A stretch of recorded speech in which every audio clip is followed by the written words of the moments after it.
Hey, Eric Peacock here, Purity Fitness, Flexibility Friday.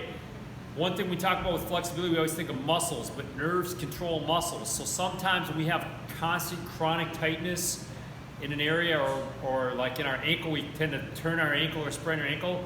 The problem can be that the nerve is impacted, or it's blocked a little bit in a sense. So that signal to the muscles from the brain is not getting there. So one way to kind of free up that nerve and create a better communication from the brain to certain joints and muscles lower in the body is to do nerve flosses. And one that I like to do is this is a nerve floss for the ankle and for the hamstring. This basically kind of opens up. We're going to take and invert the foot like so. And you can just imagine there's a string here that runs up. We're just going to free that string up just like a piece of dental floss.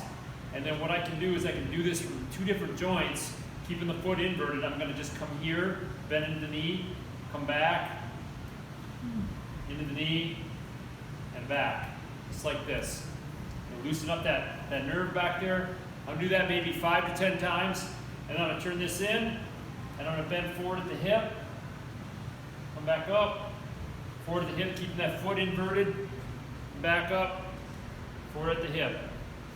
You might feel a little sensation down there, that's okay. Sometimes that's what you need to free up the nerve.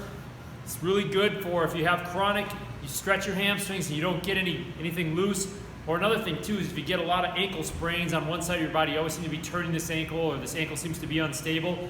A lot of times the problem there is you just don't have good communication. The brain helps control that coordination and stability of those areas, and if the signal's not getting there, that's where you're just going to have chronic problems. So instead of dealing with the tightness, which is the symptom, deal with the cause, which a lot of times is the nervous system. So there's your Flexibility Friday tip. We'll see you next week.